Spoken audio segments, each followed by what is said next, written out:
नमस्कार। दिन भर की बड़ी खबरों में आपका स्वागत है। मैं हूं शिवानी। आज की खबरों में बात होगी बिहार में वोटिंग से पहले गिर गया एक और विकेट की। वहीं 96 लाख फर्जी वोटर्स को जोड़ने का दावा, चुनाव टालने की मांग तेज की। और क्या महागठबंधन खत्म हो, सभी दल आए आमने सामने। लालू ने निकाली 143 सीटों की लिस्ट की। वहीं राहुल ने ऐसे मनाई दिवाली, पुरानी दिल्ली पहुंच किया ये काम की। साथ ही खबर के अंत में बात होगी, ट्रंप ने फिर किया पीएम मोदी से तेल खरीदने पर रोक की बात की। इसी के साथ आज दिन भर की सभी बड़ी और प्रमुख खबरों को जानेंगे विस्तार से। उससे पहले एक नजर सुर्खियों पर। अखिलेश यादव बोले, भाजपा मंदिरों के खजाने तो छोड़ दे। फलहारी बाबा ने की सीबीआई जांच की मांग, बाके बिहारी के खजाने में खाली मिले बॉक्स।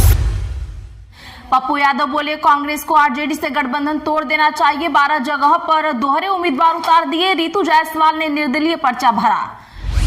राज ठाकरे का बड़ा दावा, महाराष्ट्र में जोड़े गए 96 लाख फर्जी वोटर्स, सुधार तक चुनाव टालने की उठाई मांग। हरियाणा बीजेपी नेता अंतिम नोट छोड़कर हुए लापता। लिखा, झज्जर जिला परिषद चेयरमैन ग्रांट नहीं देता। राष्ट्रीय सचिव धनखड़ हाजिरी लगाने की कहते हैं। राजद से चुनाव लड़ेंगे पूर्व मंत्री बृज किशोर बिंद। चैनपुर विधानसभा से किया नामांकन दाखिल। बोले, बीजेपी में मुझे न्याय नहीं मिला। ज्योति सिंह का काराकट से हुआ नामांकन, रोड शो किया, फूल बरसे। सेल्फी लेने उमड़ी भीड़। पवन सिंह से सपोर्ट मिलने पर सोचते हुए बोली, जी बिल्कुल।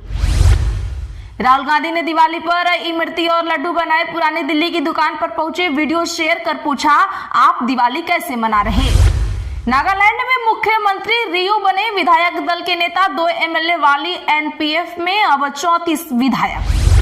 विपक्ष पर भड़के डिप्टी सीएम शिंदे, बोले, जो पहले जल्द चुनाव की मांग कर रहे थे अब टालने को कह रहे हैं। विवेक तनखा ने दिवाली पर कश्मीरी पंडितों के समुदाय को दिया खास तोहफा। संगठन ने जताया आभार। चिराग पासवान चाचा पशुपति पारस को लेकर बोले, अब समझेंगे हाशिए पर होने का दर्द। खुद को पीएम का विश्वास पात्र बताया। गोपाल मंडल बोले, राजद ने दिया था टिकट का ऑफर। गोपालपुर से निर्दलीय प्रत्याशी ने कहा, मेरी जीत पक्की है, नीतीश कुमार को मैं छोड़ने वाला नहीं। महागठबंधन में आई दरार, बाबू बरही विधानसभा सीट से राजद व वीआईपी हुए आमने सामने। कर्नाटक के चित्तपुर में आरएसएस को मार्च की परमिशन नहीं, भीम आर्मी को भी अनुमति नहीं। प्रियंका खरगे बोले, आरएसएस कार्यकर्ताओं ने गाली और धमकी दी। बंगाल नरम राज्य बनता जा रहा है, जिससे यहां महिलाएं असुरक्षित हो रही। राज्यपाल सीवी आनंद बोस का बड़ा बयान आया सामने। ऑस्ट्रेलिया में बसे हरियाणवी बोले, खराब हुई कम्युनिटी की छवि। मासूम शर्मा ने शो में किए थे गंदे इशारे। सोशल मीडिया पर छिड़ी जातीय जंग। वोटिंग से पहले ही पशुपति पारस का एक विकेट गिरा। खगड़िया से प्रत्याशी पूनम देवी ने दिया गच्चा। जम्मू कश्मीर उपचुनाव को लेकर कांग्रेस के इनकार के बाद नेंका ने नगरकोटा सीट पर घोषित किया उम्मीदवार। समीम बेगम को दिया टिकट। मोदी ने आईएनएस विक्रांत पर 9 सैनिकों के बीच मनाई दिवाली। गाना सुना, जवानों को मिठाई खिलाई। कहा, सेनाओं ने ऑपरेशन सिंदूर में पाकिस्तान की नींद उड़ा दी। ट्रंप फिर बोले, भारत रूस से तेल नहीं खरीदेगा। कहा, मैंने पीएम मोदी से बात की, भारत फोन कॉल की बात नकार चुका है। इसी के साथ आज दिन भर की सभी बड़ी और प्रमुख खबरों को जानने से पहले आप सभी लोगों को ESP लाइव टीम की तरफ से दीपावली की हार्दिक शुभकामनाएं। चलिए हम नजर डालते हैं सुर्खियों। राज ठाकरे का बड़ा दावा, महाराष्ट्र में जोड़े गए 96 लाख फर्जी वोटर, सुधार तक चुनाव टालने की उठाई मांग। रिया दर्शकों, बता दें कि महाराष्ट्र में होने वाले निकाय चुनाव से पहले सियासत में गर्माहट तेज हो गई है।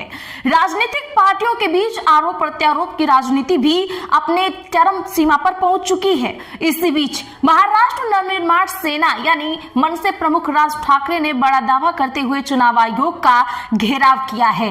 उन्होंने दावा किया है कि महाराष्ट्र में होने वाले निकाय चुनावों से पहले करीब 96 लाख फर्जी वोटर लिस्ट में जोड़े गए हैं। उन्होंने इसे राज्य और देश के मतदाताओं का अपमान बताते हुए चुनाव आयोग से मांग की है कि जब तक वोटर लिस्ट की जांच और सफाई नहीं हो जाती तब तक चुनाव न कराया जाए। राज ठाकरे ने ये बात आज पार्टी कार्यकर्ताओं को संबोधित करते हुए कही। उन्होंने कहा कि हमारे पास विश्वसनीय जानकारी है कि 96 लाख फर्जी वोटर जोड़े गए हैं। सभी शाखा अध्यक्ष और ग्रुप प्रमुख घर घर जाकर वोटर लिस्ट की जांच करें। जब तक ये साफ नहीं होता तब तक चुनाव नहीं होंगे। अखिलेश यादव बोले, भाजपा मंदिरों के खजाने तो छोड़ दे। फलहारी बाबा ने सीबीआई जांच की उठाई मांग। वृंदावन के बांके बिहारी मंदिर के तोशाखाने में खाली संदूक और आभूषणों के खाली डिब्बे मिलने का मामला राजनीतिक रंग लेने लगा है। सपा प्रमुख अखिलेश यादव ने भाजपा सरकार पर निशाना साधा। उन्होंने एक्स पर लिखा, भाजपा सरकार से करबद्ध आग्रह है कि कम से कम मंदिरों के खजाने तो छोड़ दें। इतना लालच अच्छी बात नहीं। वहीं कृष्ण जन्मभूमि मंदिर केस के याचिकाकर्ता दिनेश फलहारी ने सीएम योगी को लेटर लिखकर पूरे मामले की सीबीआई जांच कराने की मांग की है। वहीं टीम को बीते दिन सर्चिंग में 2 बक्से, एक लोहे और दूसरा लकड़ी का और तीसरा कलश मिला है। लकड़ी के बक्से के अंदर ज्वेलरी के छोटे छोटे कई खाली डिब्बे मिले। 4 से 5 ताले भी निकले हैं। बक्से में 2 फरवरी 1970 का लिखा हुआ एक पत्र और एक चांदी का छोटा छत्र भी मिला था। पप्पू यादव बोले, कांग्रेस को आरजेडी से गठबंधन तोड़ देना चाहिए। 12 जगह पर दोहरे उम्मीदवार उतार दिए। जी हां, महागठबंधन में खींचतान अभी भी जारी है। सीट शेयरिंग पर कोई सहमति नहीं बन पाई है। अब घटक दलों की अंदरूनी खींचतान भी खुलकर सामने आने लगी है। इधर पूर्णिया सांसद पप्पू यादव ने लालू यादव को गठबंधन धर्म निभाने की नसीहत दे दी है। पप्पू यादव ने कहा, 12 जगह पर दोहरे उम्मीदवारों को उतार दिया गया, क्या इससे गठबंधन चलता है? कांग्रेस को फैसला लेना चाहिए। जिस तरह से टिकट बांटा गया है ये बिल्कुल ही गलत है। मैं बार बार कह रहा हूं कि गठबंधन को वापस लीजिए। गठबंधन को कमजोर किया जा रहा है। इसके पीछे कौन है? सुबह तक टिकट बांटे जा रहे हैं। मैं इसे गलत मानता हूं। गठबंधन धर्म का पालन केवल कांग्रेस कर रही है। कांग्रेस ने अत्यंत पिछड़ी एसटी एससी वर्ग पर ध्यान केंद्रित करने का प्रयास किया है। राहुल गांधी ने दिवाली पर इमरती और लड्डू बनाए, पुरानी दिल्ली की दुकान पर पहुंचे। दरअसल बता दें कि आज कांग्रेस सांसद राहुल गांधी ने अनूठे अंदाज में दिवाली मनाई। राहुल इस बार दिवाली के मौके पर पुरानी दिल्ली पहुंचे। यहाँ राहुल ने मशहूर और ऐतिहासिक घंटे वाला स्वीट शॉप पर बेसन के लड्डू और इमरती बनाई। इस दौरान राहुल गांधी ने घंटे वाला दुकान पर मिठाई बनाने की पूरी प्रक्रिया भी देखी। उन्होंने इमरती की शुरुआत कहाँ से हुई इस बारे में भी सवाल पूछा। इसके साथ ही उन्होंने वीडियो भी शेयर कर लोगों से पूछा कि आप अपनी दिवाली कैसे मना रहे हो और उसे कैसे खास बना रहे हो। पुरानी दिल्ली की मशहूर और ऐतिहासिक घंटे वाला मिठाइयों की दुकान पर इमरती और बेसन के लड्डू बनाने में राहुल गांधी ने हाथ आजमाया। सदियों पुरानी इस प्रतिष्ठित दुकान की मिठास आज भी वही है। कर्नाटक के चित्रपुर में आरएसएस के मार्च को परमिशन नहीं, भीम आर्मी को भी अनुमति नहीं मिली। कर्नाटक के चित्रपुर में होने वाले आरएसएस और भीम आर्मी के मार्च को प्रशासन ने परमिशन देने से साफ मना कर दिया है। प्रशासन का कहना है कि एक ही दिन 2 बड़े संगठनों के रूट मार्च से इलाके में तनाव पैदा हो सकता है, जिससे शांति भंग होने का खतरा है। वहीं चित्रपुर से विधायक और कर्नाटक सरकार में मंत्री प्रियंका खरगे ने कहा कि आरएसएस नहीं बल्कि भीम आर्मी, दलित पैंथर्स और नागरिक मंच को भी अनुमति नहीं दी गई है। कई संगठनों ने एक साथ मार्च निकालने से कानून व्यवस्था बिगड़ सकती है। प्रियंका खरगे ने कहा, आरएसएस के कुछ कार्यकर्ताओं ने मुझे गालियां दी और जान से मारने की धमकी भी दी।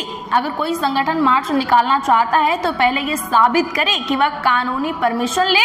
अब तक किसी स्थानीय व्यक्ति ने पुलिस से औपचारिक अनुमति नहीं मांगी है। गोपाल मंडल बोले, राजद ने दिया था टिकट का ऑफर। गोपालपुर से निर्दलीय प्रत्याशी ने कहा, मेरी जीत पक्की। भागलपुर के गोपालपुर विधानसभा क्षेत्र से निर्दलीय प्रत्याशी और जदयू के 4 बार के विधायक रहे गोपाल मंडल ने एक बार फिर मुख्यमंत्री नीतीश कुमार के प्रति अपना लगाव जताया है। उन्होंने कहा है कि वो नीतीश को छोड़ने वाले नहीं हैं। उन्होंने यहाँ तक कह दिया कि राजद ने उन्हें टिकट का ऑफर दिया था। सोमवार को अनुमंडलीय कार्यालय पहुंचने पर उन्होंने अपने समर्थकों के साथ नीतीश कुमार जिंदाबाद के नारे लगाए। गोपाल मंडल से जब पत्रकारों ने सवाल किया कि आप निर्दलीय उम्मीदवार होते हुए भी नीतीश कुमार का समर्थन क्यों कर रहे हो, उनके समर्थन में नारे क्यों लगा रहे हो, तो गोपाल मंडल ने मुस्कुराते हुए कहा, मैं निर्दलीय हूँ, मुझे दरकिनार किया गया है। दरकिनार करने वाला दरकिनार हो गए, मैं नहीं। ट्रंप फिर बोले, भारत रूस से तेल नहीं खरीदेगा। कहा, मैंने पीएम मोदी से बात की। अमेरिकी राष्ट्रपति डोनाल्ड ट्रंप ने एक बार फिर यह दावा किया है कि भारत अब रूस से तेल का व्यापार नहीं करेगा।